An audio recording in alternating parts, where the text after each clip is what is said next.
Question 1. The efficiency study reveals a need to streamline the evidence handling procedures within the U.S. Department of Education (OIG) to expedite case processing. Which of the following represents the most appropriate course of action for a special agent tasked with evaluating these findings? Option A. Conduct a thorough review of the study's recommendations, cross-referencing them with existing federal regulations and OIG policies, and then develop a phased implementation plan in consultation with legal counsel and supervisory agents before proposing any changes.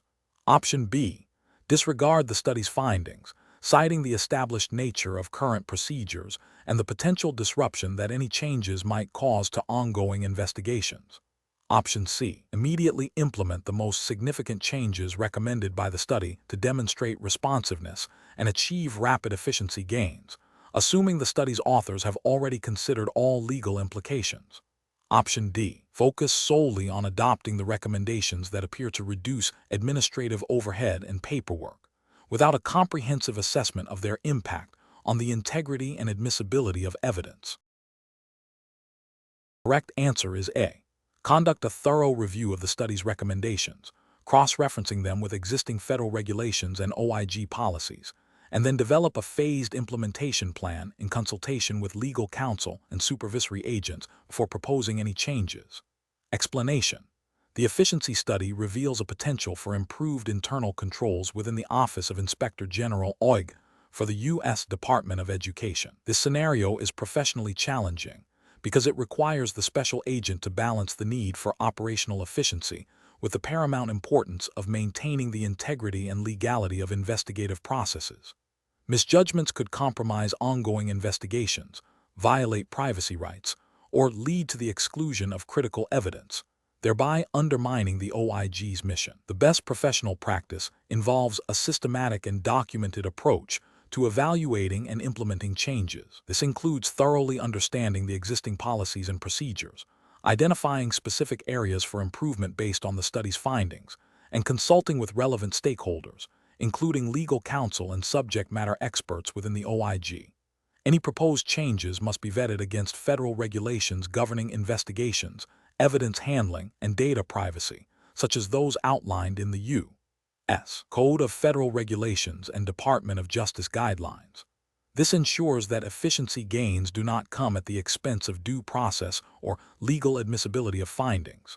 An approach that prioritizes immediate implementation of the study's recommendations without proper review or consultation is professionally unacceptable. This failure to conduct due diligence risks introducing procedural errors that could invalidate investigative findings, violating principles of administrative law, and potentially leading to legal challenges. Another unacceptable approach involves dismissing the study's findings outright due to a perceived lack of immediate benefit. This demonstrates a resistance to improvement and a disregard for the OIG's mandate to enhance its operations, potentially violating internal directives for continuous improvement and oversight. Finally, an approach that focuses solely on cost savings without considering the impact on investigative thoroughness or legal compliance is also flawed. This overlooks the core mission of the OIG, which is to ensure accountability and integrity, and could lead to superficial improvements that do not address systemic weaknesses. Professionals should employ a decision-making framework that begins with a comprehensive understanding of the problem and the proposed solutions. This involves gathering all relevant information, assessing potential risks and benefits, consulting applicable regulations and policies, and seeking input from experienced colleagues and legal advisors. A structured risk assessment and a phased implementation plan, with clear metrics for success, are crucial for making informed decisions that uphold both efficiency and integrity. Question 2. The performance metrics show a significant increase in the average time taken to resolve fraud allegations within the U.S. Department of Education's Office of Inspector General (OIG) investigations over the past fiscal year. Considering the OIG's mandate to promote economy and efficiency, which of the following strategies would best address this trend? Option A. Immediately hire additional special agents to increase investigative capacity across all units. Option B. Conduct a comprehensive review of the fraud investigation lifecycle, from intake to closure, to identify systemic bottlenecks and implement targeted process improvements and training. Option C. Rely on feedback from individual special agents to identify and address the primary causes of investigative delays. Option D. Implement a policy to expedite case closure by reducing the scope of evidence collection for less complex allegations. The correct answer is B. Conduct a comprehensive review of the fraud investigation lifecycle, from intake to closure, to identify systemic bottlenecks and implement targeted process improvements and training. Explanation: the performance metrics show a concerning trend in the timely resolution of fraud allegations within the U.S. Department of Education's Office of Inspector General OIG investigations. This scenario is professionally challenging because it requires balancing the imperative to conduct thorough investigations with the need for efficient resource allocation and the potential impact of delays on victims and the integrity of federal education programs. Careful judgment is required to identify the root causes of these delays and implement effective corrective actions without compromising investigative standards. The best approach involves a comprehensive review of the entire fraud investigation lifecycle, from initial intake to case closure, to identify systemic bottlenecks. This includes analyzing case management processes, resource allocation, training needs for investigators, and the effectiveness of interagency cooperation. By focusing on process improvement, data-driven insights, and targeted training, the OIG can address the underlying issues contributing to delays. This aligns with the OIG's mandate to promote economy and efficiency in the administration of programs and operations of the Department of Education, as well as its responsibility to detect and prevent fraud, waste, and abuse, as outlined in the Inspector General Act of 1978. A proactive and systemic approach ensures sustainable improvements and upholds the public trust.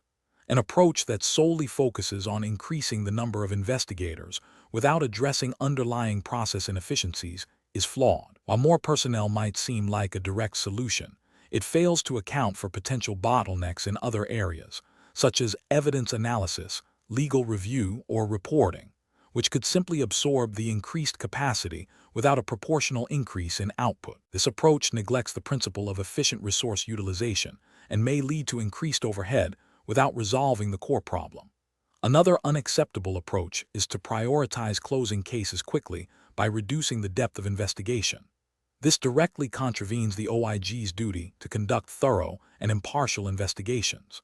Cutting corners on evidence gathering or analysis compromises the integrity of findings, potentially leading to incorrect conclusions, missed fraud, or wrongful accusations. This undermines the credibility of the OIG and can have severe consequences for individuals and programs. Finally, an approach that relies on anecdotal evidence or individual investigator complaints without systematic data collection and analysis is professionally unsound. While individual experiences are valuable, they may not represent systemic issues. A lack of data-driven decision-making can lead to misdiagnosis of problems and the implementation of ineffective solutions, wasting valuable resources and failing to achieve the desired improvements in performance metrics. Professionals should employ a data-driven, process-oriented decision-making framework. This involves 1. Clearly defining performance metrics and establishing baseline data. 2. Systematically analyzing the entire workflow to identify bottlenecks and inefficiencies. 3. Gathering qualitative and quantitative data to understand the root causes of identified issues. 4. Developing targeted, evidence-based solutions that address systemic problems.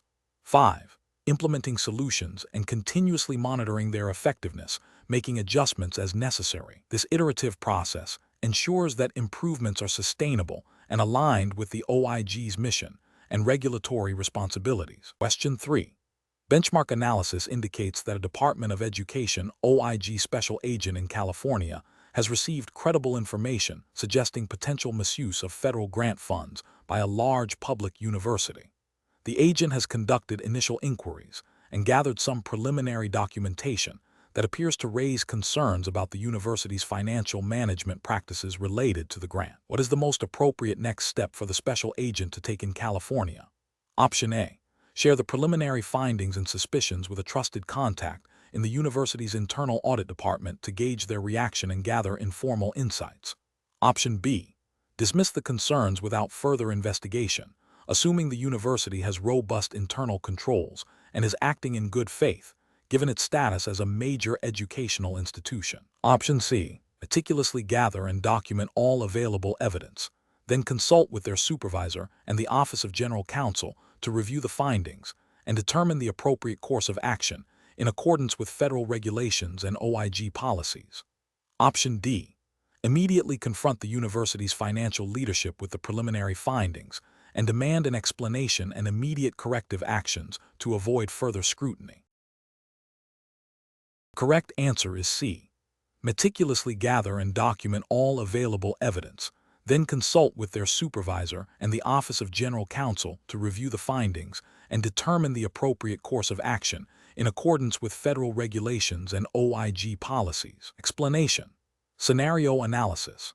This scenario presents a professional challenge due to the inherent conflict between a special agent's duty to investigate potential fraud and the need to maintain professional relationships with educational institutions that are vital partners in the Department of Education's mission. The agent must navigate the delicate balance of pursuing evidence without unduly disrupting ongoing educational programs or jeopardizing future cooperation. The potential for perceived overreach or premature accusation requires careful judgment and adherence to established protocols. Correct approach analysis. The best professional practice involves a systematic and evidence-based approach that prioritizes thoroughness and due process. This entails meticulously gathering and documenting all available evidence, including financial records, program documentation, and any relevant communications, before making any formal allegations. The agent should then consult with their supervisor and the Office of General Counsel to review the findings and determine the appropriate next steps, which may include further investigation, a formal report, or a referral for disciplinary action, all in accordance with the Inspector General Act and Department of Education OIG policies. This approach ensures that any actions taken are well supported, legally sound, and aligned with the OIG's mandate to detect and prevent waste, fraud, and abuse within the Department of Education's programs. Incorrect approaches analysis.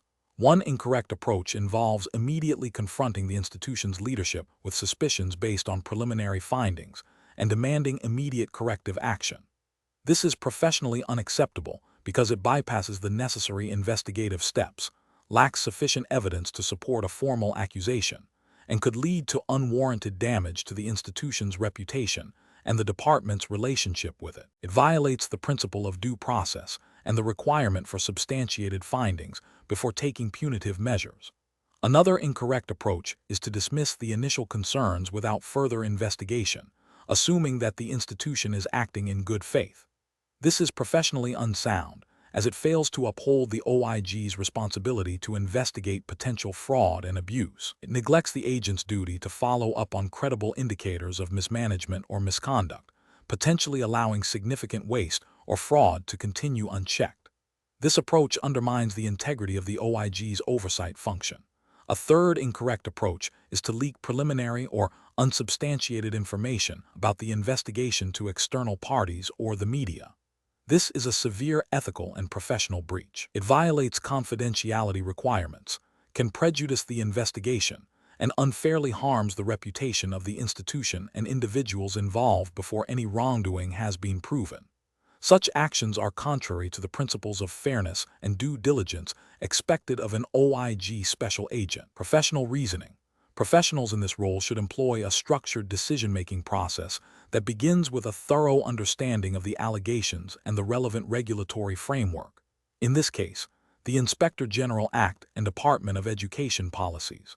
They should then proceed with a systematic and objective investigation, meticulously documenting all evidence. Regular consultation with supervisors and legal counsel is crucial to ensure that all actions are appropriate and legally defensible. The decision to escalate or conclude an investigation should be based solely on the weight of the evidence gathered and in adherence to established protocols, always prioritizing fairness and due process. Question 4. Risk assessment procedures indicate that a Department of Education OIG special agent in New York has received additional documentation from a complainant related to an ongoing investigation. The agent is considering how to proceed with this new information. Which of the following represents the most appropriate and ethically sound approach for the special agent to take? Option A. Immediately review the additional documents with the complainant to understand their significance, and then discuss their implications with the subject of the investigation. Option B. Conduct an independent review of all the additional documentation provided by the complainant, along with the existing evidence, before consulting with either the complainant or the subject of the investigation. Option C. Forward the additional documents directly to the subject of the investigation for their immediate feedback before conducting any internal review. Option D. Disregard the additional documents as they fall outside the original scope of the investigation and focus solely on the previously gathered evidence. The correct answer is B. Conduct an independent review of all the additional documentation provided by the complainant, along with the existing evidence, before consulting with either the complainant or the subject of the investigation. Explanation. Scenario analysis. This scenario presents a professional challenge due to the potential for conflicts of interest and the need to maintain the integrity of investigations. A special agent must balance the urgency of gathering information with the ethical obligation to avoid compromising the investigation or appearing to be biased. The agent's actions could significantly impact the credibility of the Department of Education's Office of Inspector General (OIG) and the outcome of the investigation. Careful judgment is required to ensure all investigative steps are conducted in a manner that is both effective and ethically sound, adhering strictly to the principles of due process and fairness. Correct approach analysis.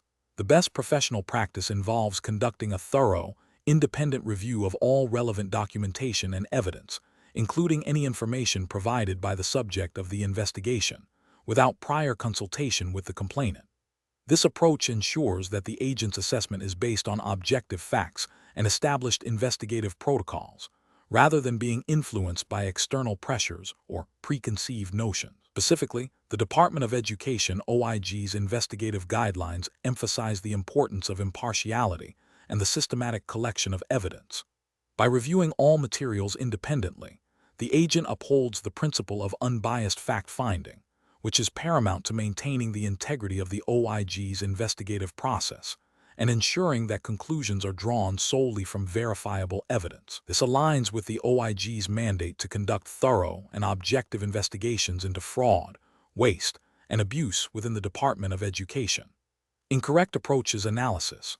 One incorrect approach involves immediately reviewing the additional documents provided by the complainant, and then discussing their contents with the complainant before conducting an independent assessment of the initial evidence. This is professionally unacceptable because it risks allowing the complainant to unduly influence the agent's perspective and the direction of the investigation.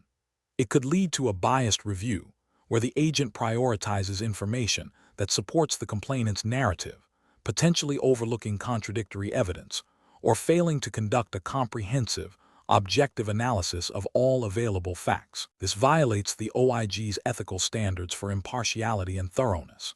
Another professionally unacceptable approach is to dismiss the additional documents provided by the complainant without a formal review, citing the need to maintain the original scope of the investigation.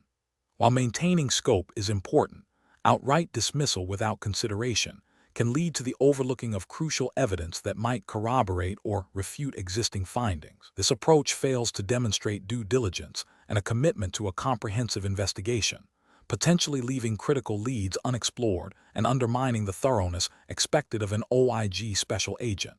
Finally, an incorrect approach would be to immediately share the additional documents with the subject of the investigation and ask for their immediate response before any internal review. This action prematurely exposes the investigative process and potentially alerts the subject to specific lines of inquiry, allowing them to tailor their responses or destroy evidence. It compromises the integrity of the investigation by tipping off the subject and violates established protocols for evidence handling and interview procedures, which are designed to ensure a fair and effective investigation. Professional reasoning. Professionals in this role should adopt a systematic and objective decision-making process. This involves 1. Acknowledging all incoming information, regardless of its source. 2. Prioritizing independent review of evidence to maintain impartiality. 3. Adhering strictly to established OIG investigative protocols and ethical guidelines. 4. Documenting all actions and decisions meticulously. 5. Consulting with supervisors or legal counsel when faced with complex ethical dilemmas or potential conflicts of interest. The agent's primary responsibility is to uncover facts objectively and without prejudice, ensuring that the investigation is conducted with the highest degree of integrity. Question 5. Stakeholder feedback indicates a need for enhanced vigilance regarding potential conflicts of interest within investigative bodies. As a special agent with the Department of Education Office of Inspector General OIG, stationed in California, you are leading an investigation into allegations of grant fraud at a prominent California university. You discover that the university's athletic department, a key entity in the ongoing investigation, is a significant financial contributor to a local youth sports league in which your child is an active participant. What is the most appropriate course of action to maintain the integrity of the investigation and uphold ethical standards? Option A. Discuss the investigation with other parents in the youth sports league who may have connections to the university to gather informal insights. Option B. Immediately disclose the potential conflict of interest to your supervisor and recuse yourself from any further involvement in the investigation. Option C. Subtly redirect the investigative focus to avoid scrutinizing the athletic department's financial contributions to the youth league. Option D. Continue with the investigation, but exercise extreme diligence to ensure personal biases do not influence the findings. Correct answer is B. Immediately disclose the potential conflict of interest to your supervisor and recuse yourself from any further involvement in the investigation. Explanation. Scenario analysis. This scenario is professionally challenging because it involves a potential conflict of interest and the misuse of non-public information. As an investigator with the Department of Education Office of Inspector General OIG in California, Special Agent Miller is privy to sensitive details about an ongoing investigation into potential grant fraud at a California-based university. The university's athletic department is a significant donor to a local youth sports league where Miller's child participates. The challenge lies in balancing the duty to conduct a thorough and impartial investigation with personal connections that could be perceived as compromising objectivity. Maintaining public trust in the integrity of the OIG's investigations is paramount. Correct approach analysis. The best professional practice is to immediately disclose the potential conflict of interest to their supervisor and recuse themselves from any further involvement in the investigation. This approach directly addresses the appearance of impropriety and ensures the investigation remains unbiased. Specifically, this aligns with the principles of ethical conduct for federal investigators, which emphasize impartiality, integrity, and avoiding conflicts of interest. The U.S. Office of Government Ethics, OIG, regulations, particularly 5 CFR, Part 2635, mandate that federal employees avoid situations where their personal interests could conflict with their official duties.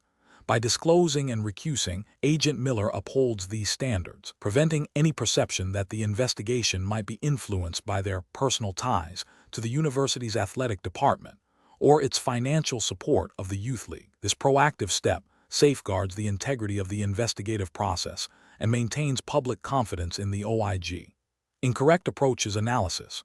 One incorrect approach is to continue with the investigation, but attempt to be extra careful not to let personal feelings influence the findings. This is professionally unacceptable because it fails to address the inherent appearance of a conflict of interest. Even with the best intentions, the perception of bias can undermine the credibility of the investigation and the OIG. Federal ethics regulations require not only the absence of actual conflict, but also the avoidance of even the appearance of impropriety. Another incorrect approach is to subtly steer the investigation away from areas that might directly implicate the university's athletic department's financial contributions to the youth league. This is a severe ethical and regulatory failure. It constitutes an obstruction of justice and a breach of the duty to conduct a comprehensive and impartial investigation. Such actions violate the core principles of investigative integrity and could lead to disciplinary action, including termination and potential criminal charges. A third incorrect approach is to discuss the investigation with other parents in the youth sports league who might have connections to the university. This is a critical breach of confidentiality and a violation of investigative protocols. Sharing non-public information about an ongoing investigation is illegal and compromises the integrity of the investigation by potentially alerting subjects or influencing witness testimony. It also violates the trust placed in special agents to maintain the secrecy of their work. Professional reasoning. Professionals facing potential conflicts of interest should follow a clear decision-making process. 1. Identify the potential conflict. Recognize any personal relationships, financial interests, or other affiliations that could reasonably be perceived as influencing official duties. 2. Consult relevant ethics regulations and policies. Familiarize yourself with the specific rules governing your agency and government-wide ethics standards. 3. Disclose immediately. Report the potential conflict to your supervisor or designated ethics official without delay. 4. Seek guidance and recuse if necessary. Follow the advice provided by your supervisor or ethics official, which may include recusal from specific tasks or the entire matter. 5. Document the disclosure and decision. Keep a record of the disclosure and the actions taken. This systematic approach ensures that potential conflicts are managed proactively, maintaining the integrity of the individual's work and the organization's reputation. Question 6. The evaluation methodology shows that a special agent in California is investigating allegations of financial impropriety within a state university student financial aid office. The allegations suggest that certain staff members may be diverting funds. To verify these claims, the agent needs to review student financial aid applications and disbursement records. However, these records contain highly sensitive personal information protected by federal law, including the Family Educational Rights and Privacy Act, FERPA, and potentially California-specific privacy regulations. The agent must determine the most appropriate and legally compliant method to access these records for investigative purposes. Option A. Directly access the university student information system to download the relevant financial aid applications and disbursement records, assuming that, as a federal agent, they have inherent authority to access such data for investigative purposes. Option B. Conduct informal interviews with a sample of students, asking them to voluntarily provide copies of their financial aid applications and disbursement statements to corroborate the allegations. Option C.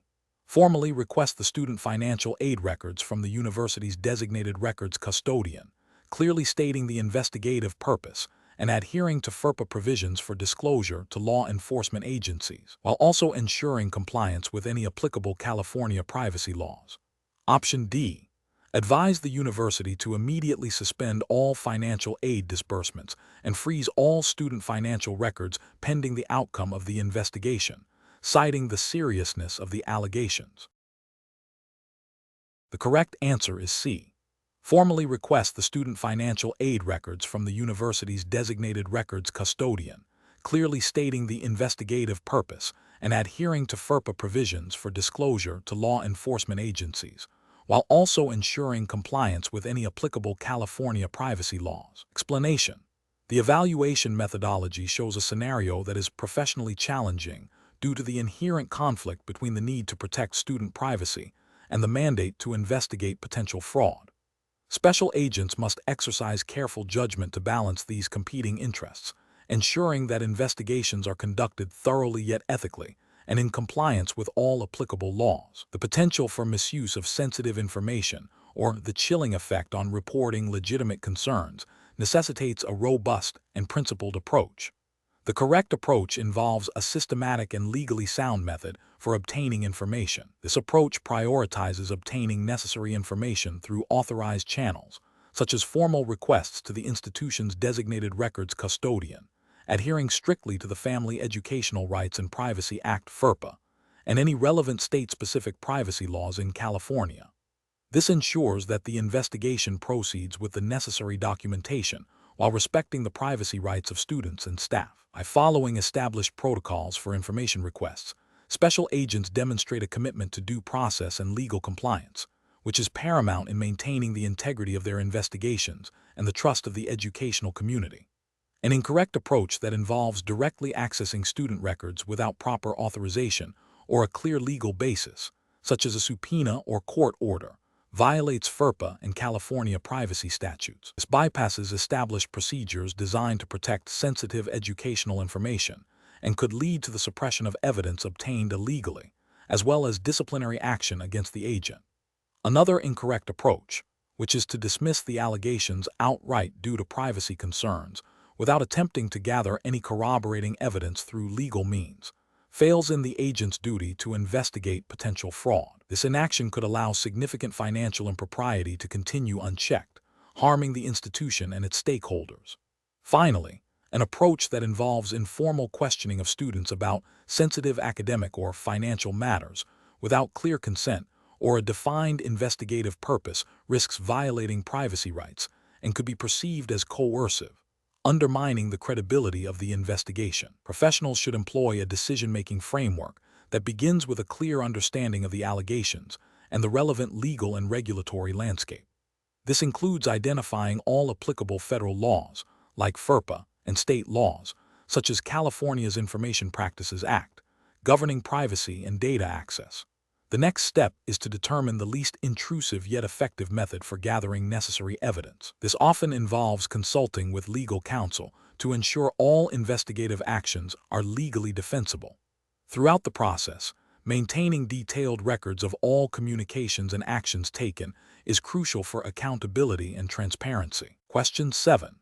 Stakeholder feedback indicates a need for clearer guidance on managing personal relationships that may intersect with official duties.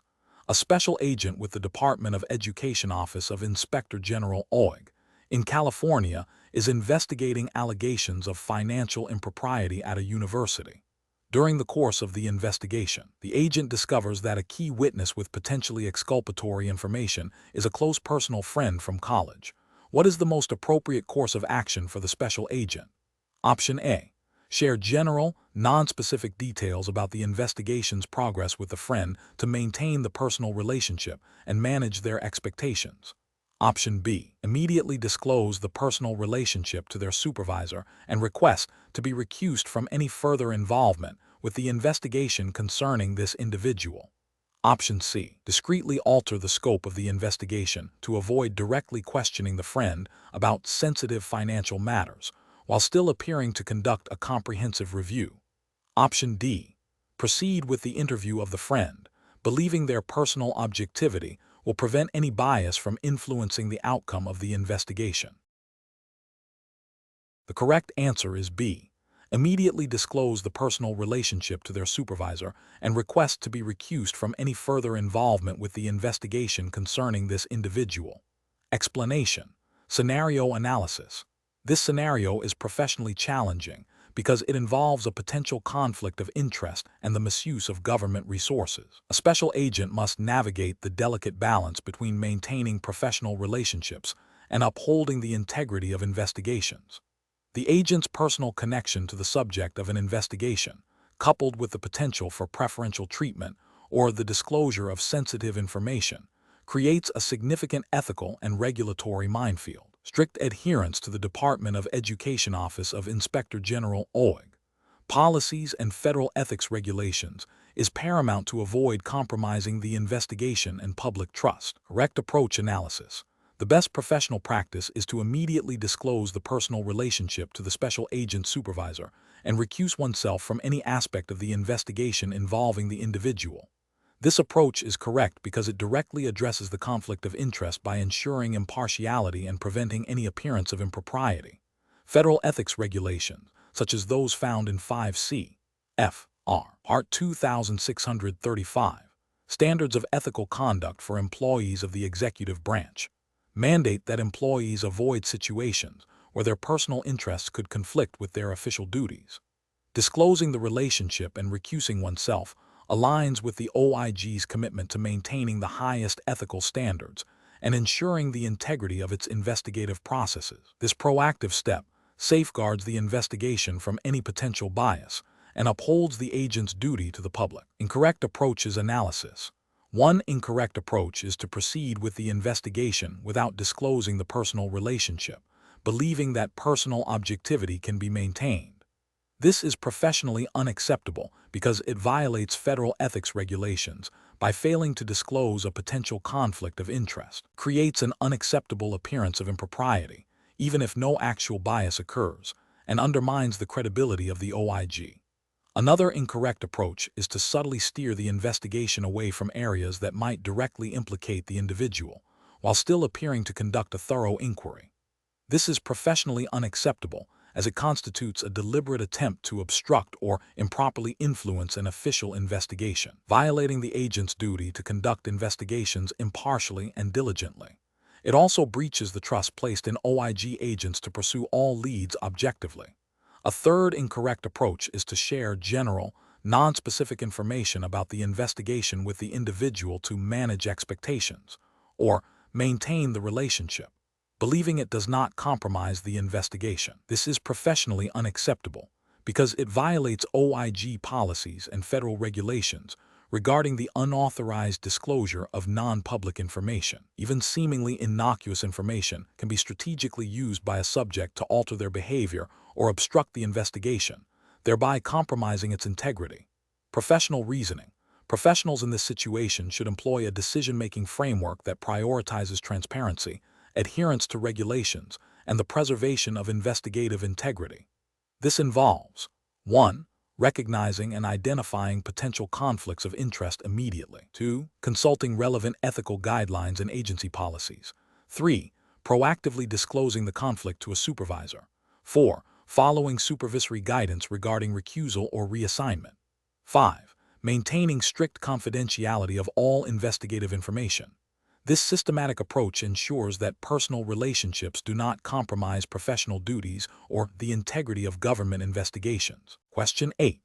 Quality control measures reveal that a special agent of the Department of Education OIG, operating in California, is investigating allegations of significant financial misconduct related to federal student aid at a private educational institution.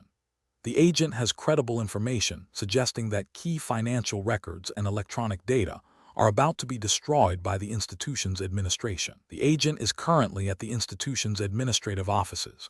What is the most appropriate immediate course of action for the agent? Option A.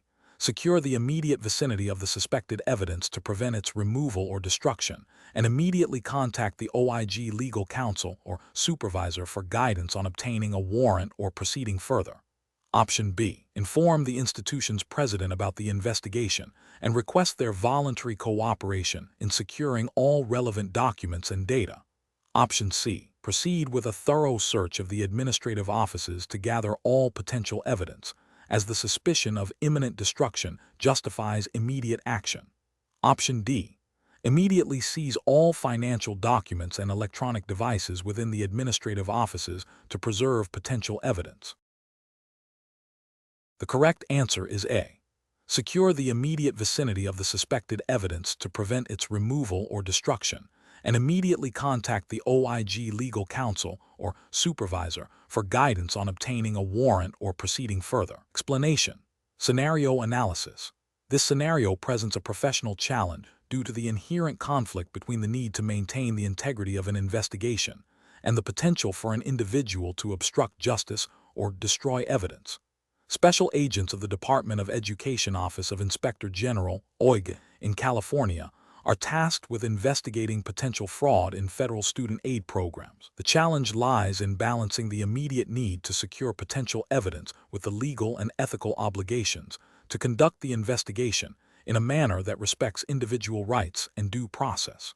The agent must exercise sound judgment to avoid compromising the investigation or violating any laws. Correct approach analysis. The best professional practice involves immediately securing the premises and any potential evidence without disturbing it, while simultaneously contacting the appropriate legal counsel or supervisor for guidance on the next steps.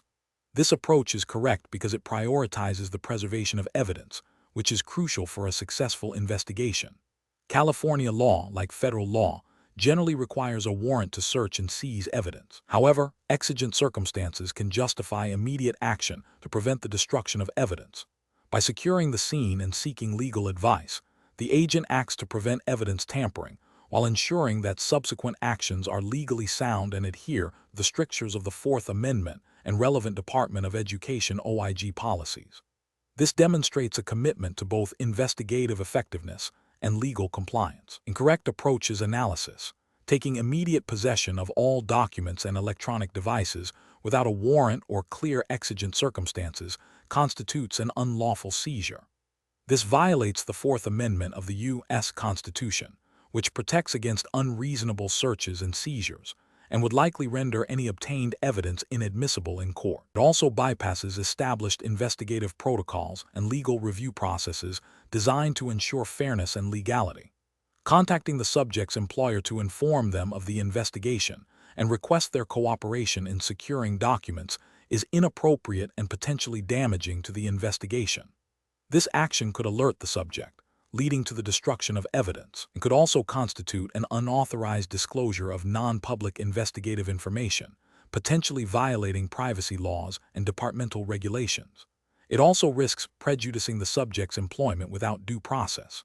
Waiting for a warrant to be issued before taking any action, even if there is a strong suspicion of imminent evidence destruction, could lead to the loss of critical evidence. While warrants are essential, the doctrine of exigent circumstances allows for immediate action when there is a genuine and immediate threat of evidence being lost or destroyed. Failing to act in such a situation, when legally permissible, would be a dereliction of duty and could jeopardize the entire investigation. Professional reasoning. Professionals in this role must employ a decision-making framework that prioritizes legal compliance, ethical conduct, and investigative integrity. This involves understanding the relevant laws and regulations, e.g., Fourth Amendment, Department of Education OIG policies, assessing the specific circumstances of a situation, and consulting with appropriate legal counsel or supervisors when faced with ambiguity or complex legal considerations. The framework should emphasize the preservation of evidence while respecting individual rights and due process, ensuring that all actions are both effective and lawful. Question 9. The audit findings indicate a potential discrepancy in the expenditure reports submitted by a research institution in California for a federal grant aimed at advancing renewable energy technologies. Specifically, the audit noted several line items that appear to be unsupported by adequate documentation and suggest possible diversion of funds to non-project related activities. As a special agent with the Department of Education OIG, what is the most appropriate initial course of action? Option A. Forward the audit findings directly to the Department of Justice for immediate prosecution without further internal review. Option B. Advise the institution to conduct its own internal investigation and await their findings before taking any further action. Option C. Immediately suspend all grant disbursements to the institution and commence a formal investigation, assuming the audit findings represent conclusive evidence of fraud. Option D. Initiate a preliminary inquiry to gather additional information and assess the nature and extent of the alleged misuse of funds, including requesting clarification and supporting documentation from the recipient institution. The correct answer is D. Initiate a preliminary inquiry to gather additional information and assess the nature and extent of the alleged misuse of funds, including requesting clarification and supporting documentation from the recipient institution. Explanation. The audit findings indicate a potential misuse of federal grant funds by a recipient institution in California. This scenario is professionally challenging because it requires special agents to balance the need for thorough investigation with the protection of due process for the recipient. Misinterpreting the findings or acting prematurely could lead to unwarranted accusations, damage institutional reputation, and impede the effective use of federal funds. Conversely, a failure to act decisively when wrongdoing is suspected could result in continued financial impropriety and a breach of public trust. Careful judgment, adherence to established protocols, and a deep understanding of the relevant regulatory framework are paramount. The correct approach involves initiating a preliminary inquiry based on the audit findings. This inquiry is designed to gather more information and assess the credibility and scope of the allegations without immediately assuming guilt. It allows for a structured and objective evaluation of the evidence, ensuring that any subsequent actions are well-founded and in compliance with the Department of Education's Office of Inspector General OIG, investigative guidelines, and relevant federal statutes governing grant oversight. This method respects the recipient's rights while fulfilling the OIG's mandate to detect and prevent fraud, waste, and abuse of federal funds. An incorrect approach would be to immediately suspend all grant funding and initiate formal disciplinary proceedings based solely on the initial audit findings. This is premature and potentially punitive without a thorough investigation. It fails to acknowledge the possibility of misunderstandings, clerical errors, or the need for further clarification from the recipient, thereby violating principles of fairness and due process. Another incorrect approach would be to ignore the audit findings and rely on the recipient's self-reporting to resolve any discrepancies. This abdicates the OIG's responsibility to independently verify the proper use of federal funds and could allow significant issues to go unaddressed, potentially leading to continued misuse of taxpayer money. Finally, an incorrect approach would be to share the preliminary audit findings with external parties, such as the media or other government agencies, before a formal investigation is complete and substantiated. This constitutes a breach of confidentiality, can unfairly damage the reputation of the recipient institution, and may compromise the integrity of the ongoing investigation. Professionals should employ a systematic decision-making process that begins with a thorough understanding of the initial information, followed by a structured assessment of its implications.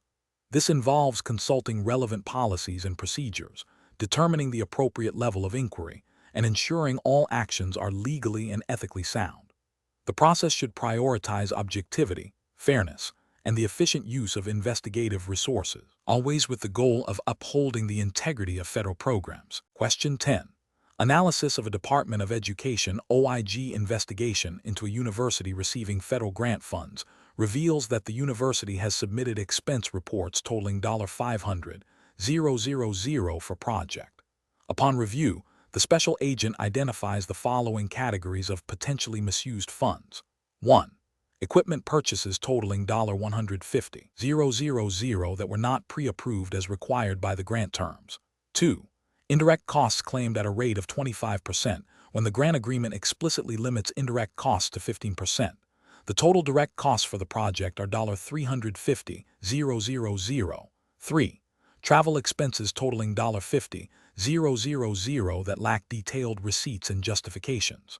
4. Personnel costs totaling $100,000 that appear to be legitimate and fully documented. What is the total amount of federal grant funds that are potentially misused based on the information provided? Option A, $250,000. Option B, $300,000. Option C, $150,000. Option D, $200,000. The correct answer is A, $250,000. Explanation: scenario analysis. This scenario is professionally challenging because it requires an OIG special agent to balance the need for thorough investigation with the potential for financial loss to a federal program. The agent must accurately assess the financial implications of a potential fraud scheme while adhering to strict investigative protocols and legal requirements. Miscalculation or misapplication of investigative resources could lead to either an incomplete recovery of misused funds or an unwarranted disruption of legitimate operations. The agent's judgment must be informed by a precise understanding of financial metrics and relevant federal regulations governing the use of grant funds. Correct approach analysis. The best professional practice involves calculating the total amount of potentially misused federal funds by summing the direct costs claimed by the grantee that are not supported by adequate documentation or are otherwise ineligible according to the terms of the grant agreement and applicable federal regulations. This approach directly addresses the core of the suspected fraud by quantifying the financial impact of the grantee's noncompliance. Specifically, it requires identifying all expenditures that violate the grant stipulations, such as those for unapproved equipment purchases or excessive indirect costs, and summing these amounts. This precise calculation is essential for determining the scope of the overpayment and forming the basis for any recovery efforts or further legal action, aligning with the Inspector General's mandate to prevent and detect waste, fraud, and abuse in federal programs. Incorrect approach is analysis. One incorrect approach is to simply estimate the misused funds based on a sample of questionable expenses without a comprehensive review of all submitted expenditures. This method lacks the rigor required for a definitive financial assessment and could lead to an inaccurate representation of the total misused amount, potentially underestimating or overestimating the financial impact. This fails to meet the standard of thoroughness expected in OIG investigations and may not provide sufficient evidence for recovery or prosecution. Another incorrect approach is to focus solely on the grantee's intent to defraud, neglecting the precise calculation of the financial loss. While intent is a crucial element in fraud cases, The OIG's responsibility also includes quantifying the financial damage to the federal program. Without a clear financial calculation, the agent cannot effectively advocate for restitution or demonstrate the extent of the program's financial harm. A further incorrect approach is to assume that all expenses submitted by the grantee are legitimate unless explicitly proven otherwise, and only investigate those expenses that are flagged by an external audit. This passive approach abdicates the agent's proactive responsibility to investigate suspected fraud. The OIG has a mandate to actively seek out and investigate potential fraud, not merely to confirm the legitimacy of all expenditures. Professional reasoning. Professionals in this situation should employ a systematic, data-driven approach. First, thoroughly understand the terms and conditions of the federal grant agreement and all relevant Department of Education regulations. Second, meticulously review all financial documentation submitted by the grantee, cross-referencing it with the grant's allowable cost principles. Third, identify and isolate all expenditures that are demonstrably ineligible or unsubstantiated. Fourth, perform a precise mathematical summation of these ineligible or unsubstantiated costs to determine the total amount of misused federal funds. This quantitative assessment forms the bedrock of the investigation, guiding subsequent actions and ensuring accountability. Question 11. The review process indicates that a university in California, a recipient of federal grant funds for a STEM education initiative, has reported expenditures that appear to deviate from the approved budget categories outlined in their grant agreement. Specifically, funds allocated for direct instructional materials were used to cover administrative overhead costs associated with program management. Under the purview of the Department of Education Office of Inspector General, what is the most appropriate initial step for a special agent to take when encountering this situation? Option A. Advise the university to simply reclassify the expenditures internally to align with the budget categories, assuming the underlying activities were legitimate program-related expenses. Option B. Rely on the verbal assurances from the university's grant administrator that the overhead costs were essential for the program's success and that the budget was merely a guideline. Option C. Conduct a thorough review of the grant agreement, the approved budget, and relevant sections of the Education Department General Administrative Regulations, EDGAR, to determine the specific requirements for fund expenditure and reporting, and then compare these requirements against the university's documented expenditures. Option D. Immediately issue a preliminary finding of noncompliance to the university, recommending the recoupment of all funds that appear to have been misallocated, pending further investigation. The correct answer is C. Conduct a thorough review of the grant agreement, the approved budget, and relevant sections of the Education Department General Administrative Regulations, EDGAR, to determine the specific requirements for fund expenditure and reporting, and then compare these requirements against the university's documented expenditures. Explanation.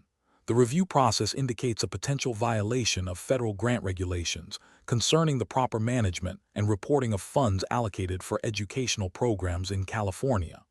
This scenario is professionally challenging because it requires the special agent to navigate complex federal guidelines, assess the intent behind the actions of the recipient institution, and determine whether a procedural lapse constitutes a reportable offense or a more serious compliance failure. The agent must balance the need for thorough investigation with the principle of fairness to the grantee. The correct approach involves a meticulous examination of the grant agreement and relevant federal regulations, specifically the Education Department General Administrative Regulations, EDGAR, to ascertain the precise requirements for fund expenditure and reporting. This approach is correct because it adheres strictly to the established legal and regulatory framework governing federal grants. By comparing the institution's actions against the explicit terms of the grant and EDGAR provisions, the agent can objectively determine if a violation occurred. This methodical process ensures that any findings are grounded in evidence and legal precedent, upholding the integrity of the oversight function. An incorrect approach would be to immediately recommend punitive action based on a superficial understanding of the documentation. This fails to acknowledge the nuances of grant administration and the possibility of unintentional errors or differing interpretations of complex regulations. Such an approach risks mischaracterizing a minor procedural issue as a significant compliance failure, potentially damaging the institution's reputation and relationship with the Department of Education without proper justification. Another incorrect approach is to dismiss the discrepancies without further investigation, assuming good faith on the part of the institution. While good faith is a factor, it does not absolve a grantee of their responsibility to comply with the terms of the grant agreement and applicable federal regulations.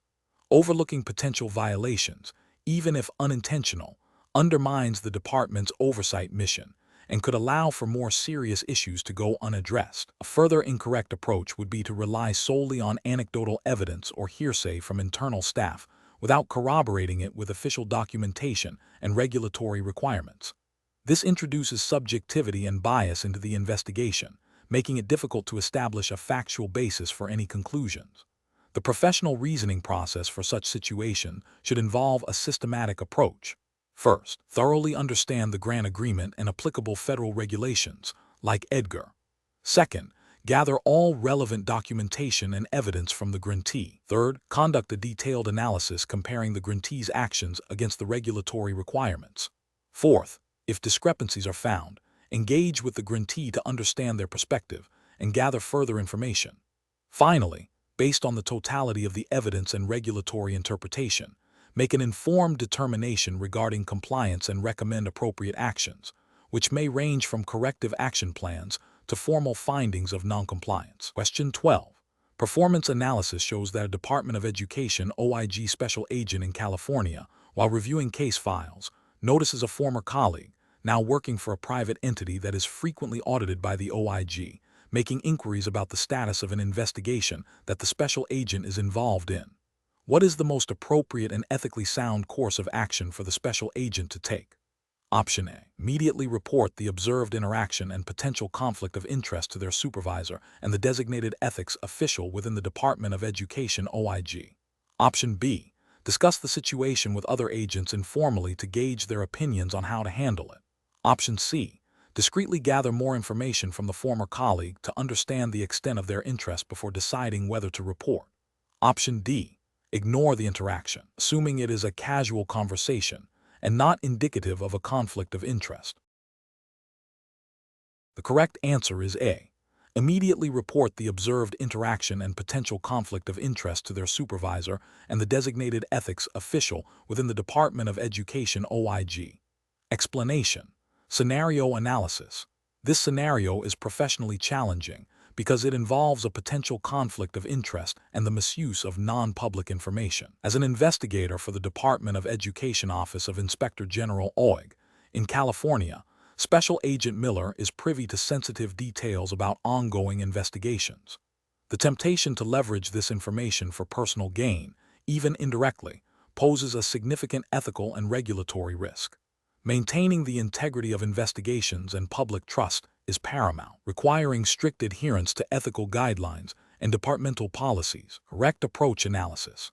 The best professional practice is to immediately report the observed potential conflict of interest to the supervisor and the designated ethics official within the Department of Education OIG.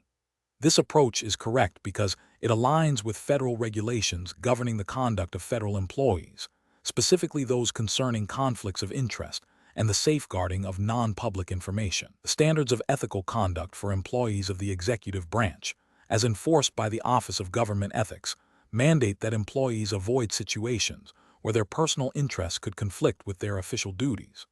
Reporting the situation promptly allows the OIG to assess the situation, implement appropriate safeguards, and ensure that the investigation remains unbiased and that no confidential information is compromised. This proactive disclosure upholds the principles of integrity, impartiality, and accountability central to the OIG's mission. Incorrect approach is analysis. One incorrect approach is to dismiss the observation as insignificant, believing it does not directly impact the current investigation. This is professionally unacceptable because it ignores the potential for future conflicts or the appearance of impropriety. Federal regulations require employees to report even the appearance of a conflict of interest to allow for proper review and management. Failing to report could be construed as a willful disregard for ethical obligations and could undermine public trust in the OIG's impartiality. Another incorrect approach is to subtly probe the individual for more information about the investigation without formally reporting the observation. This is professionally unacceptable, as it constitutes an unauthorized attempt to gather information, and potentially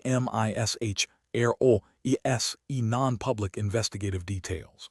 It bypasses established reporting channels and could be seen as an attempt to exploit the situation for personal curiosity or to gain an unfair advantage, violating regulations on the handling of sensitive information and investigative protocols. A further incorrect approach is to discuss the observation with colleagues informally, seeking their opinions on how to proceed. While collegial discussion can be helpful, in this context, it is professionally unacceptable because it risks further dissemination of potentially sensitive information and could create an environment where ethical breaches are normalized. Furthermore, it delays the formal reporting process, which is crucial for timely intervention and resolution by the appropriate authorities within the OIG. Professional reasoning. Professionals facing similar situations should employ a clear decision-making framework centered on transparency, adherence to policy, and seeking guidance from designated authorities. First, recognize any situation that could present a conflict of interest or the appearance of one. Second, consult the relevant departmental ethics policies and federal regulations. Third, and most importantly, immediately report the situation to your supervisor and the designated ethics official. This ensures that the matter is handled through official channels, protecting both the individual and the integrity of the organization. Avoid making independent judgments about the severity or impact of the potential conflict. Allow the established review process to determine the appropriate course of action. Question 13. The risk matrix shows a moderate likelihood of a grant recipient in California misallocating funds for administrative expenses. As a Department of Education, OIG special agent, which of the following actions would be the most appropriate initial step to address this identified risk? Option A. Contact the grant recipient's program manager to verbally inform them of the suspected misallocation and request an immediate explanation. Option B. Immediately issue a comprehensive subpoena for all financial and operational records of the grant recipient to conduct a full audit. Option C. Defer any action on this risk, as a moderate likelihood does not warrant immediate investigative resources. Option D. Conduct a targeted review of the grant recipient's financial records specifically pertaining to administrative expenses, comparing them against the grant agreement and applicable federal regulations. The correct answer is D. Conduct a targeted review of the grant recipient's financial records specifically pertaining to administrative expenses, comparing them against the grant agreement and applicable federal regulations. Explanation. The risk matrix shows a moderate likelihood of a grant recipient misallocating funds for administrative expenses, a common area of concern for the Department of Education Office of Inspector General OIG in California. This scenario is professionally challenging because it requires balancing the need for thorough investigation with the efficient use of OIG resources, while also upholding the principles of due process for the grant recipient. A hasty or overly aggressive approach could damage the relationship with the recipient and potentially lead to an unfounded accusation, whereas an overly passive approach could allow for continued misuse of federal funds. The best approach involves initiating a targeted, data-driven inquiry based on the identified risk. This means reviewing the grant recipient's financial records specifically related to administrative expenses, comparing them against the terms of the grant agreement and relevant federal regulations, e.g. 2 CFR Part 200, Uniform Administrative Requirements, Cost Principles, and Audit Requirements for Federal Awards. The goal is to gather objective evidence to either confirm or refute the suspected misallocation. This approach is correct because it is systematic, evidence-based, and directly addresses the identified risk without making premature judgments. It aligns with the OIG's mandate to prevent and detect waste, fraud, and abuse in federal programs by focusing investigative efforts where they are most likely to yield results, while respecting the recipient's rights. An incorrect approach would be to immediately issue a formal demand for all financial records without a preliminary review, or to contact the grant recipient directly to accuse them of misallocation based solely on the risk matrix. Issuing a broad demand without a more focused inquiry is inefficient and can be overly burdensome. Accusing the recipient without preliminary evidence is premature and could violate principles of fairness and due process, potentially leading to reputational damage for both the OIG and the recipient if the accusation proves unfounded. Another incorrect approach would be to dismiss the risk entirely due to its moderate rating and take no action, which would be a failure to fulfill the OIG's oversight responsibilities and could allow for continued misuse of funds. Professionals should employ a tiered approach to risk assessment and investigation. First, analyze the risk matrix to identify potential areas of concern. Second, conduct preliminary research and data analysis to validate the risk and determine the most appropriate investigative strategy. Third, if warranted, initiate a focused inquiry, gathering evidence systematically and objectively. Fourth, based on the evidence, determine the next steps, which could range from closing the matter to further investigation, negotiation, or referral for disciplinary action. This process ensures that resources are used effectively and that investigations are conducted fairly and in accordance with regulatory requirements. Question 14. Investigation of allegations of potential misuse of federal education funds at a California-based university. An OIG special agent has gathered initial information suggesting financial impropriety. The agent is considering how to proceed with the investigation to gather further evidence and determine the extent of any wrongdoing. What is the most appropriate and legally sound approach for the OIG special agent to take in California? Option A. Systematically review relevant financial records and university policies and conduct formal interviews with key personnel under appropriate advisement, documenting all findings meticulously. Option B. Share preliminary findings and suspicions with local media outlets to create public pressure on the university to cooperate with the investigation. Option C. Immediately contact the state agency overseeing higher education in California to publicly announce the investigation and request their assistance in freezing university assets. Option D. Rely on informal conversations with university staff and faculty to gather information, without formal documentation or adherence to interview protocols. Correct answer is A. Systematically review relevant financial records and university policies and conduct formal interviews with key personnel under appropriate advisement, documenting all findings meticulously. Explanation. Scenario analysis. This scenario presents a professional challenge for an OIG special agent in California due to the sensitive nature of allegations involving potential misuse of federal education funds and the need to maintain the integrity of an ongoing investigation. The agent must balance the urgency of gathering information with the legal and ethical obligations to conduct the investigation in a manner that respects due process and avoids prejudicing potential future legal proceedings. The involvement of a state agency adds a layer of complexity, requiring careful consideration of interagency cooperation and jurisdictional boundaries within the federal framework. Correct approach analysis. The best professional practice involves a methodical approach that prioritizes the collection of evidence through legally permissible means, such as reviewing financial records and conducting interviews under appropriate advisement. This approach aligns with the investigative mandates of the Department of Education OIG, which are governed by federal statutes and regulations concerning fraud, waste, and abuse in federal programs. Specifically, the agent must adhere to the principles of the Inspector General Act of 1978, as amended, which grants OIG's broad authority to investigate fraud and abuse in federal programs and operations. This includes conducting thorough and impartial investigations, respecting the rights of individuals, and ensuring that all investigative steps are legally sound and ethically defensible. The focus on documented evidence and formal interviews, conducted with appropriate legal safeguards, ensures that any findings are robust and admissible if further action is required. Incorrect approaches analysis. One incorrect approach involves immediately contacting the state agency to publicly announce the investigation and request their cooperation in freezing assets. This is professionally unacceptable because it constitutes an unauthorized public disclosure of an ongoing investigation, potentially prejudicing the investigation and violating confidentiality requirements.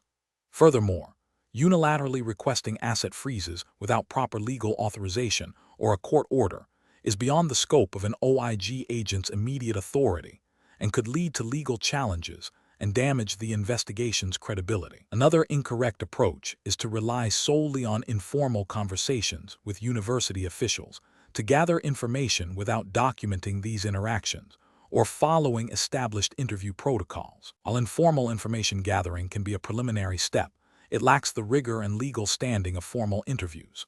This approach risks misinterpretation, incomplete information, and the inability to use such information as credible evidence in a formal report or legal proceeding.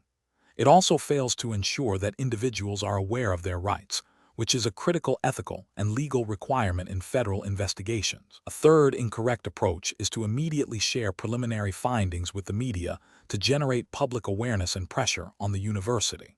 This is a severe ethical and professional breach. Publicly disclosing unverified or preliminary information can irreparably harm the reputation of individuals and institutions, compromise the investigation by alerting potential wrongdoers, and violate federal regulations and policies regarding the handling of sensitive investigative information. Such actions undermine the OIG's mandate for impartial and confidential investigations. Professional reasoning. Professionals should employ a structured decision-making process that begins with a thorough understanding of the allegations and the relevant legal and regulatory framework. This involves identifying the scope of the investigation, the applicable federal laws, such as the Inspector General Act and statutes related to federal program fraud, and the procedural requirements for evidence collection and interviews. The agent should then develop an investigative plan that outlines specific steps, prioritizing legally sound methods for gathering information and evidence.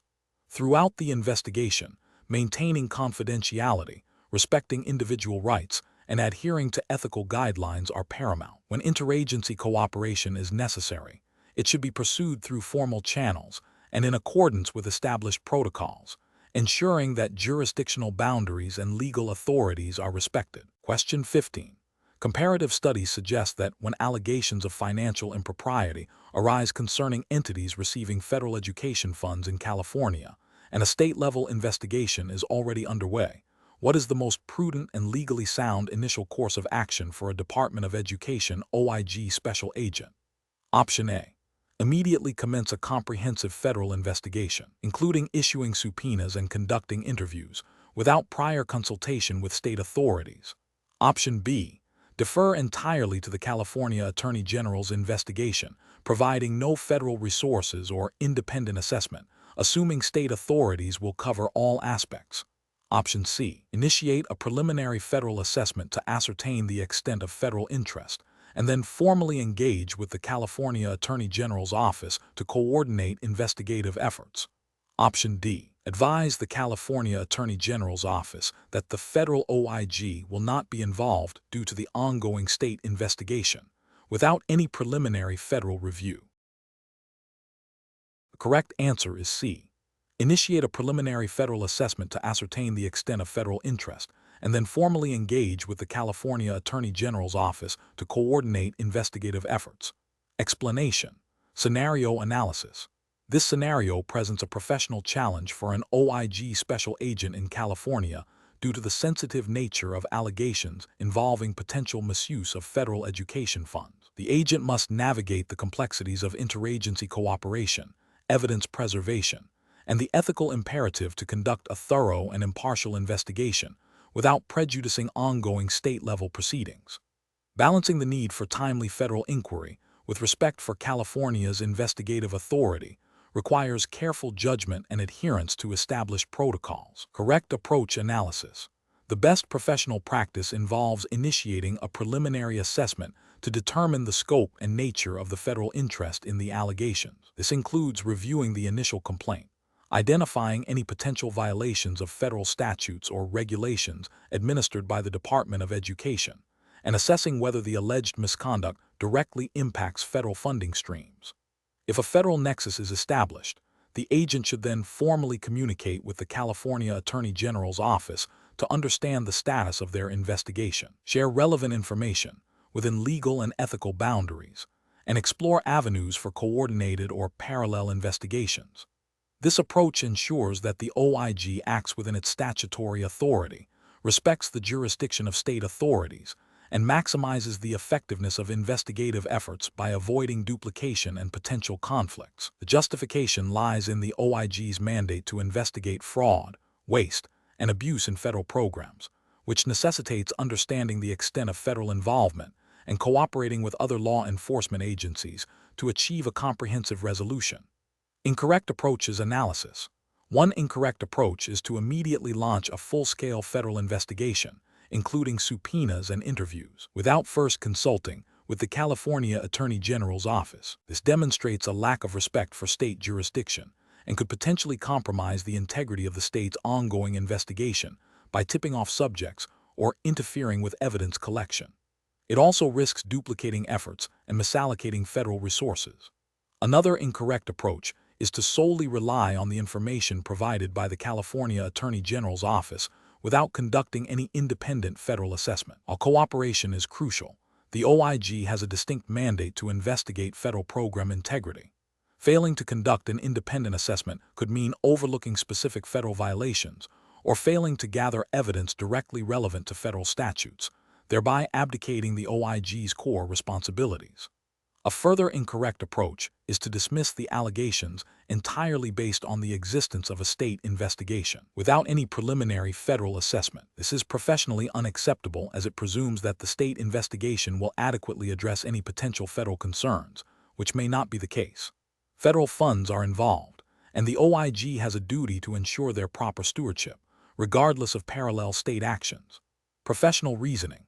Professionals in this situation should employ a decision-making framework that prioritizes jurisdictional respect, interagency cooperation, and adherence to their agency's mandate. This involves 1. Understanding the scope of their own agency's authority and responsibilities. 2. Proactively identifying and engaging with relevant state or local authorities. 3. Conducting a preliminary assessment to establish a federal nexus. 4. Communicating transparently and collaboratively with other agencies.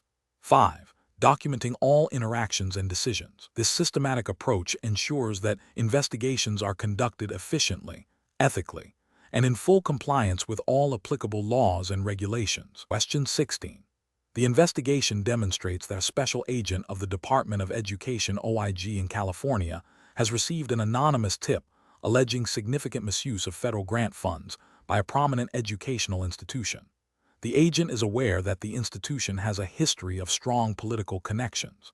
What is the most appropriate initial step for the special agent to take in accordance with federal investigative protocols? Option A. Contact the institution's leadership to inform them of the allegations and request their cooperation. Option B.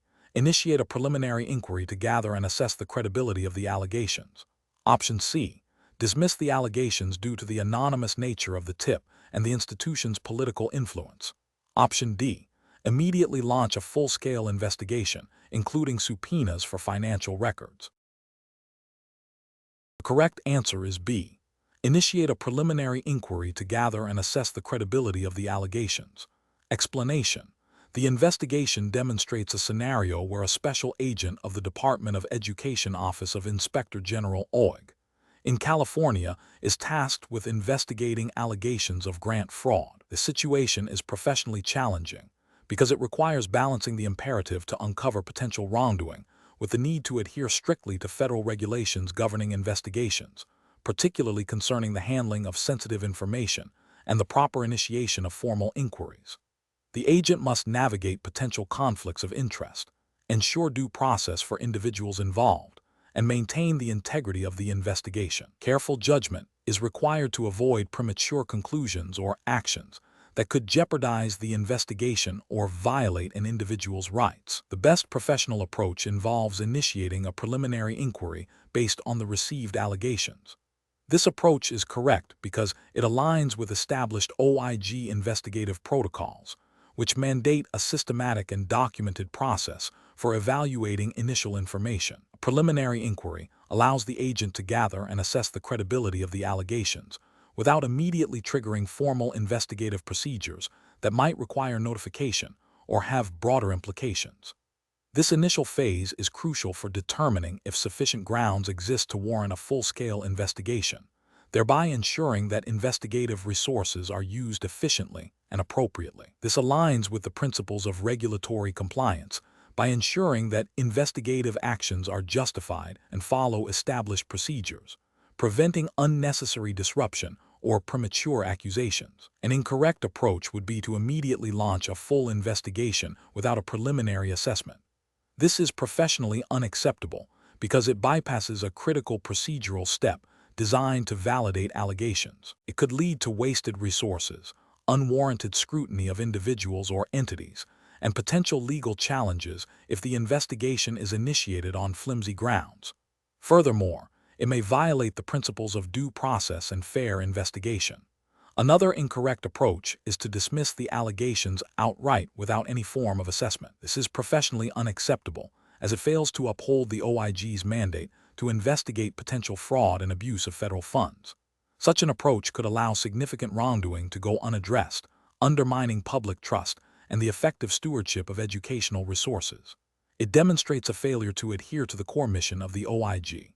A third incorrect approach is to share the allegations with the suspected parties before initiating any formal inquiry. This is professionally unacceptable because it compromises the integrity and confidentiality of the investigation. It provides an opportunity for evidence tampering, witness intimidation, or the destruction of records, thereby jeopardizing the ability to uncover the truth and hold responsible parties accountable.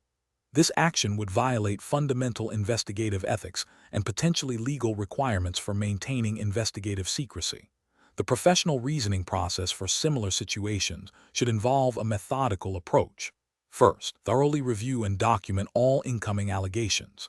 Second, conduct a preliminary assessment to determine the credibility and specificity of the information. Third, if warranted, initiate a formal preliminary inquiry, adhering to all procedural guidelines.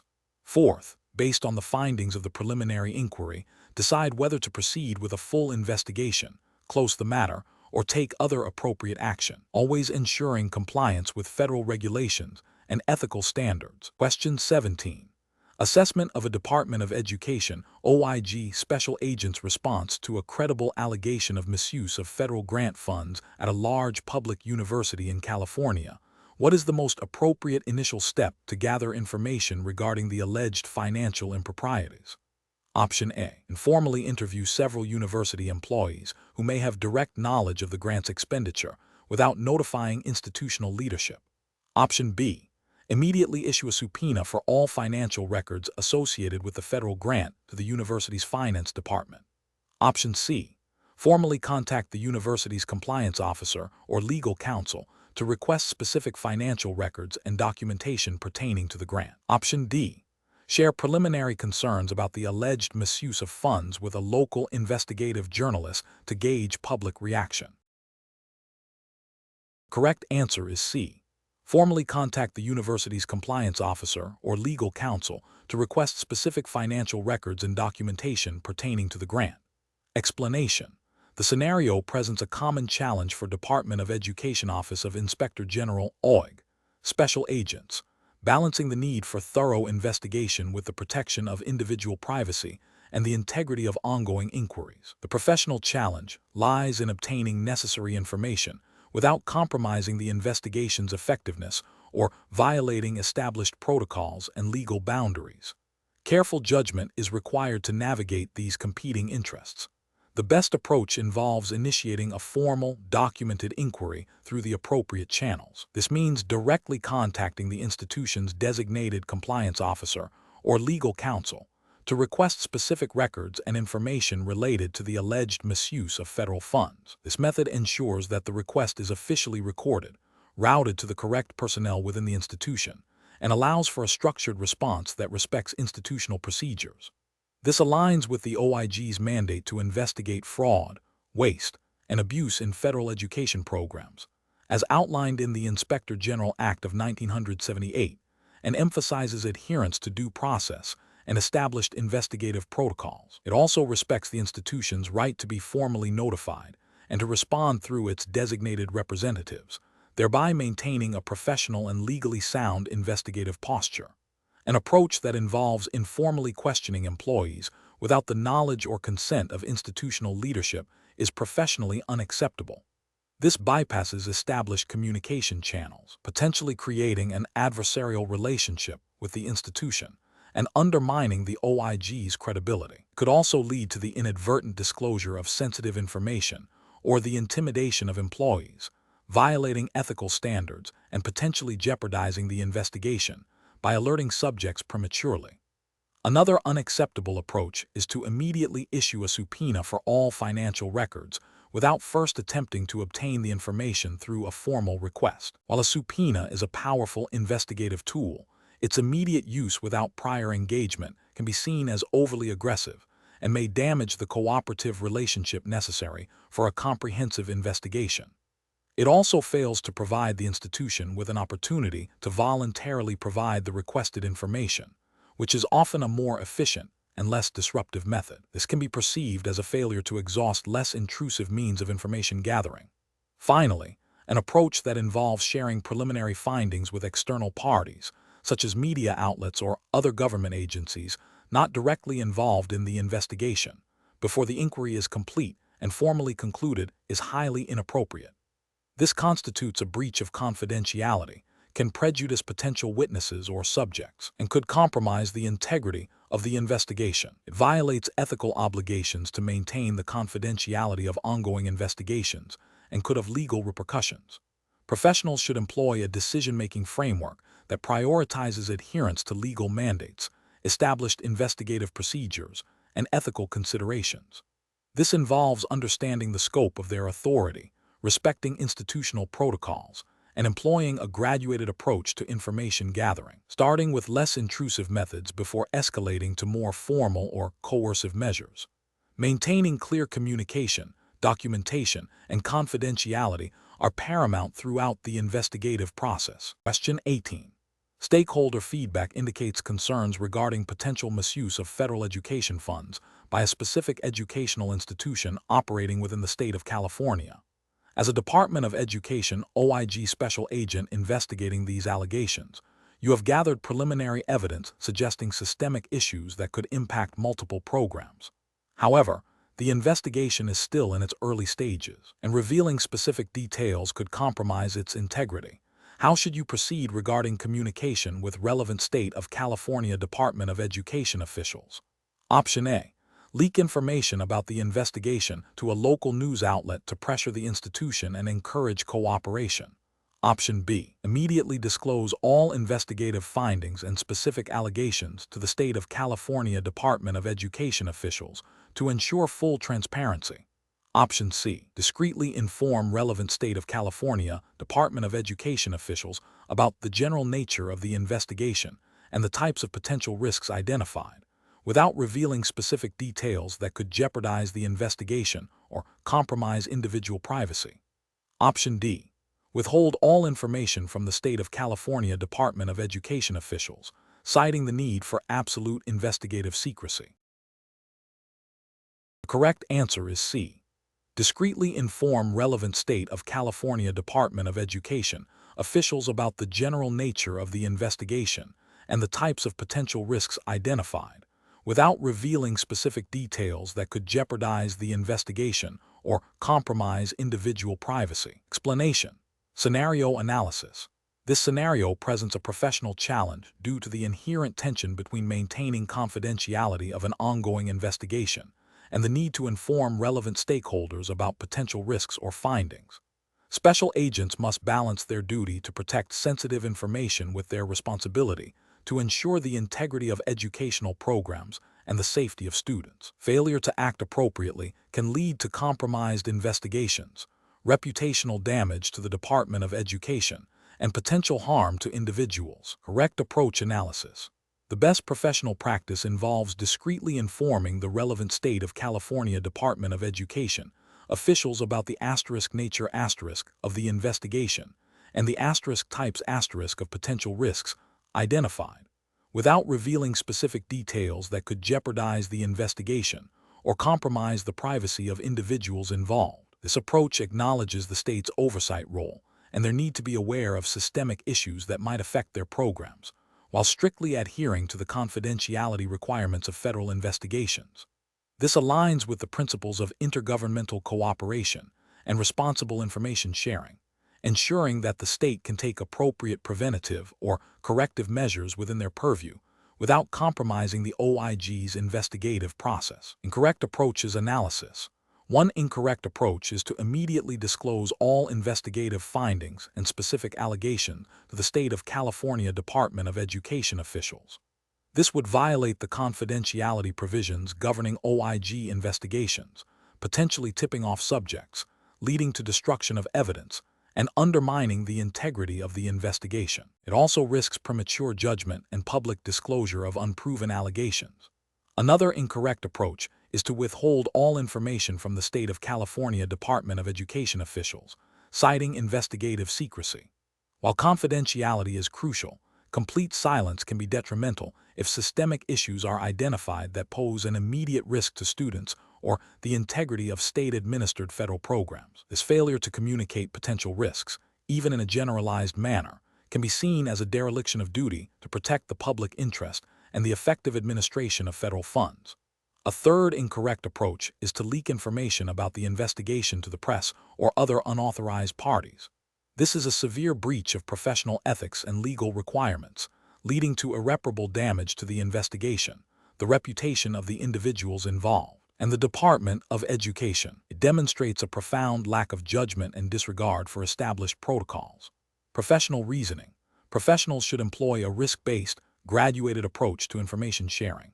When faced with potential risks to program integrity or student safety, the decision-making process should involve assessing the severity of the risk, the potential impact of disclosure, and the specific legal and ethical obligations regarding confidentiality. Consultation with legal counsel and supervisors is paramount to ensure that any communication is appropriate, authorized, and does not jeopardize the investigation. The goal is to achieve a balance between transparency and necessary secrecy, prioritizing the protection of federal programs and beneficiaries. Question 19.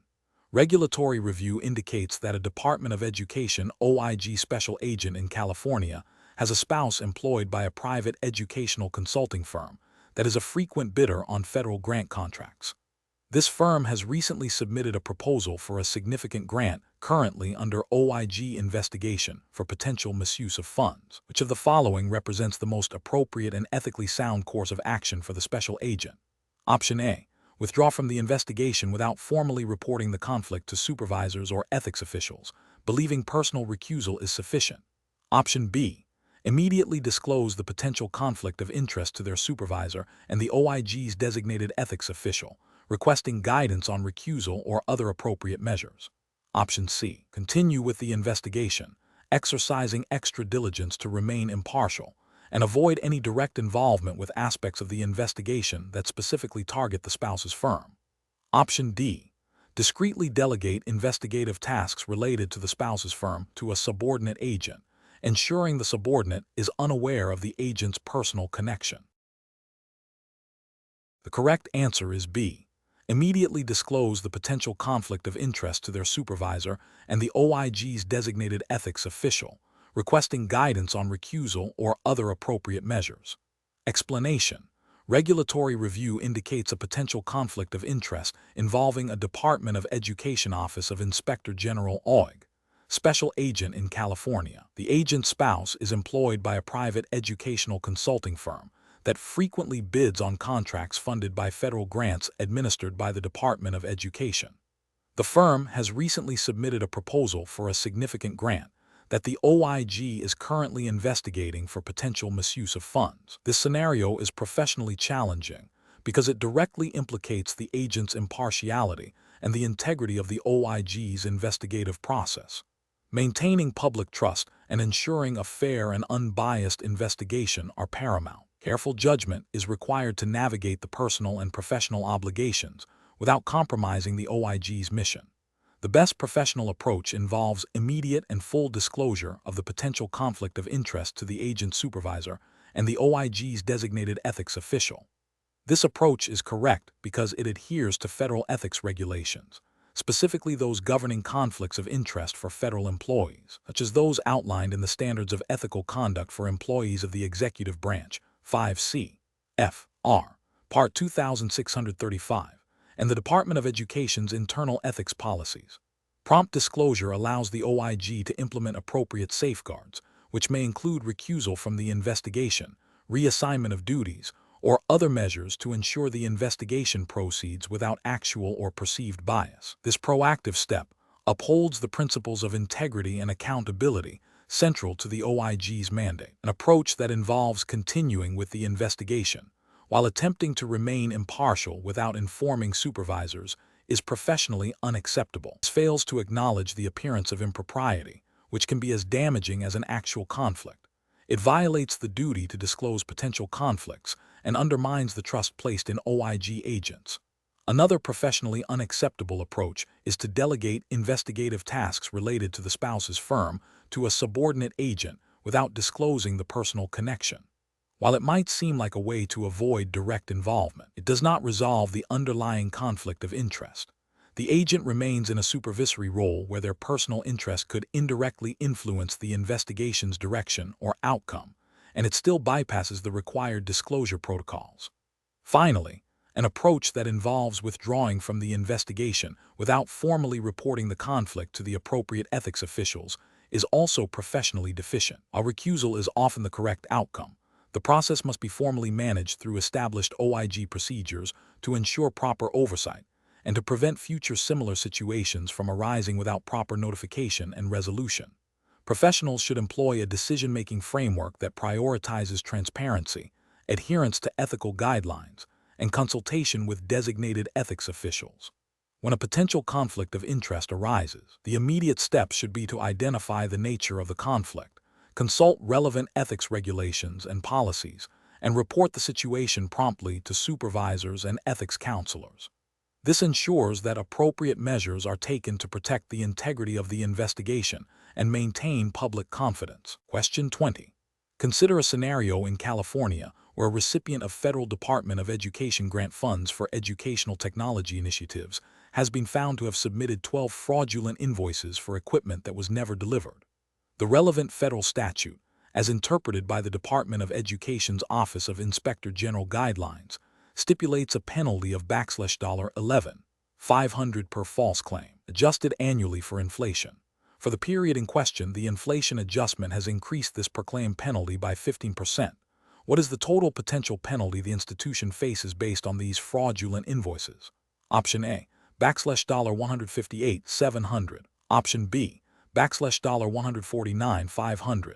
Option C, $138,000. Option D, $132,000. Correct answer is A, $158,700. Explanation: scenario analysis.